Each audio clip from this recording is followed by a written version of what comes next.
அனைவருக்கும் வணக்கம். நான் doctor MS. Usha Nandhini, Siddha physician, lotus women care hospital, இந்தியாவின் முதல் பெண்களுக்கான PCOS சித்த மருத்துவமனை, சாய்பாபா காலனி, கோயம்புத்தூர், KK நகர், சென்னை.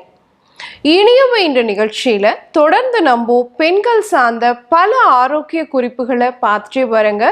அந்த வகையில இன்னைக்கு நம்ம சொல்லக்கூடியது ஒரு 5 மசாலா பொருட்கள் சர்க்கரை நோயாளிகளுக்கு வரப்பிரசாதமாக இருக்கு. சர்க்கரை நோயை குறைக்கக்கூடியதாகவும் அதனோட பக்க விளைவுகளை தடுக்கக்கூடியதாகவும் இருக்கக்கூடிய ஒரு 5 மசாலா பொருட்களை பத்தி தான் இன்னைக்கு நிகழ்ச்சியில நம்ம பார்க்க போறோம். ஃபர்ஸ்ட் பாத்தீங்க அப்படின்னு சொன்னா மஞ்சள். இன்னைக்கு சர்க்கரை நோயாளிகள் மஞ்சளை எடுத்துக்கிறது அப்படிங்கிறது பார்த்தீங்கன்னா நம்மளுடைய சர்க்கரையோடைய அளவு கட்டுப்பாட்டில் வச்சுக்கிறதுக்கு கணையம் ரொம்ப தேவை. அதே மாதிரி கல்லீரலுடைய ஆரோக்கியமும் தேவை, மண்ணீரலுடைய ஆரோக்கியமும் தேவை. இந்த 3 உறுப்புகளுடைய ஆரோக்கியத்தை பாதுகாக்கக்கூடியதாக இருக்கிறது மஞ்சள். அது மட்டும் இல்லாமல் அதில் இருக்கக்கூடிய குர்குமின் அப்படிங்கிற ஆல்கலாய்டுக்கு ஆன்டி இன்ஃப்ளமேட்டரி தன்மை உடையதாக இருக்கு. அதாவது வீக்கத்தை குறைக்கக்கூடிய தன்மை உடையதாக இருக்கு. சர்க்கரை நோயில நமக்கு கல்லீரல் வீக்கம் வரும், கணையம் வீக்கம் வரும், கை கால் நரம்புகளில் வீக்கம் வரும், நியூரைட்டிஸ் அப்படின்னு சொல்றோம். இது எல்லாத்தையுமே குறைக்கக்கூடிய தன்மை உடையதாக இருக்கிறது மஞ்சள். அது மட்டும் இல்லாம நோய் எதிர்ப்பு ஆற்றலை அதிகரிக்கக்கூடியதாகவும் இருக்கு. அப்போ சர்க்கரை நோயாளிகளுக்கு சிறுநீர் பாதை தொற்று அதிகமா வரும், புண் அடிக்கடி ஃபார்ம் ஆகும். இதுல எல்லாம் இன்ஃபெக்ஷன் வராம தடுக்கக்கூடிய தன்மை உடையதாகவும் இருக்கிறது மஞ்சள். ஸோ உணவுல அதிகமா மஞ்சள் சேர்த்துக்கிறது, அதே மாதிரி சுக்கு, மஞ்சள், மிளகு போட்டு ஒரு கஷாயம் மாதிரி நேரம் கிடைக்கும் பொழுது ஒரு டீ மாதிரி கூட நம்ம கன்சிடர் பண்ணலாம். அந்த மாதிரி எடுத்துக்கிட்டோம் அப்படின்னு சொன்னால் சர்க்கரையோடைய அளவும் கட்டுப்பாட்டில் இருக்கும், நம்மளுடைய பக்க விளைவுகளையும் நம்ம தடுத்துக்க முடியும் அப்படிங்கிறத சர்க்கரை நோயாளிகள் தெரிஞ்சுக்கணும். அடுத்த விஷயம் பார்த்தோம் அப்படின்னு சொன்னால் சீரகம். அதுக்கு பேரே சீர் அகம்.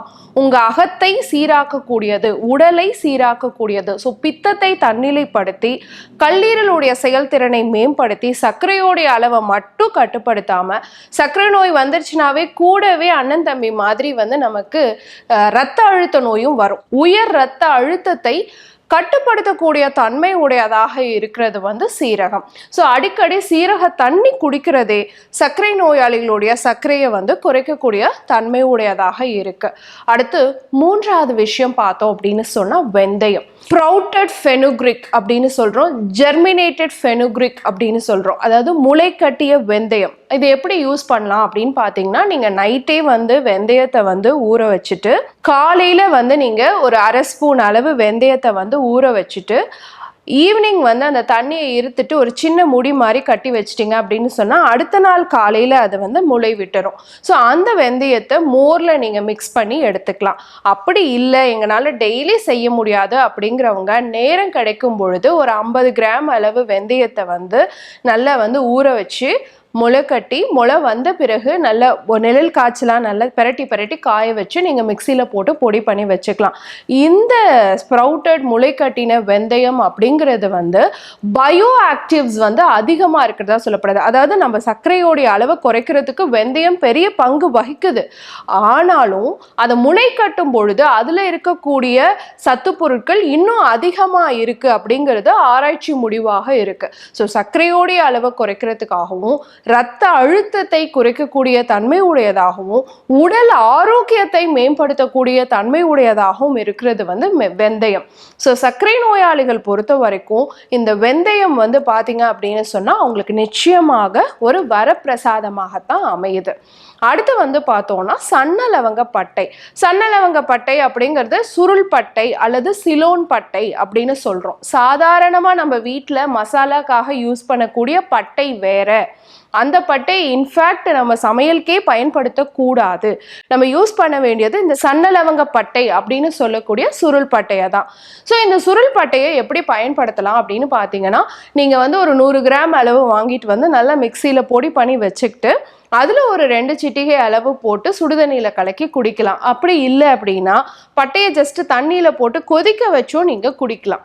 அந்த மாதிரி நீங்கள் டீ ஃபார்மேட்டில் எடுக்கும் பொழுது பட்டை இரத்த சர்க்கரையோடைய அளவையும் குறைக்கும், கொலஸ்ட்ரால் அளவையும் குறைக்கும், உங்களுடைய கணையத்தினுடைய பீட்டா செல்களுடைய செயல்திறனை மேம்படுத்தி இன்சுலின் சென்சிட்டிவிட்டியை வந்து அதிகப்படுத்தி சர்க்கரை வேகமாக கட்டுப்படுவதற்கு ரொம்ப சப்போர்ட்டிவா இருக்கக்கூடிய ஒரு விஷயமா இருக்கு.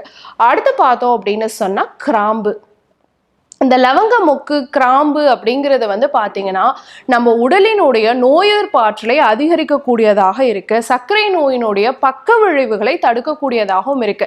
ஏன்னா அதுல இருக்கக்கூடிய ஃபீனாலிக் காம்பவுண்ட்ஸ் சர்க்கரையுடைய அளவையும் குறைக்குது, அதே சமயம் உங்க உடலினுடைய நோய் எதிர்ப்பு ஆற்றல் இம்யூனிட்டியை அதிகப்படுத்துது, ஆன்டி ஆக்சிடென்ட் தன்மை உடையதாக இருக்கு. உங்க ரத்தத்துல உருவாகக்கூடிய தேவையில்லாத நச்சுக்களை வந்து வெளியேற்றக்கூடிய தன்மை உடையதாகவும் இருக்கிறது கிராம்பு.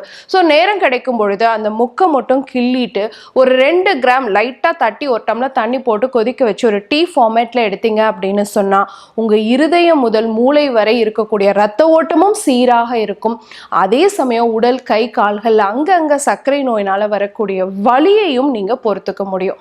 ஸோ இது எல்லாமே பார்த்தீங்கன்னா நீங்க எந்த மருந்து மாத்திரைகள் எடுத்துக்கிட்டு இருந்தாலும் அதோட சேர்த்து நீங்க பயன்படுத்தும் பொழுது சர்க்கரையோடைய அளவையும் வேகமாக கட்டுப்படுத்த முடியும், பக்க விளைவுகள் வராமலும் தடுக்க முடியும். பயன்படுத்தி பாருங்க.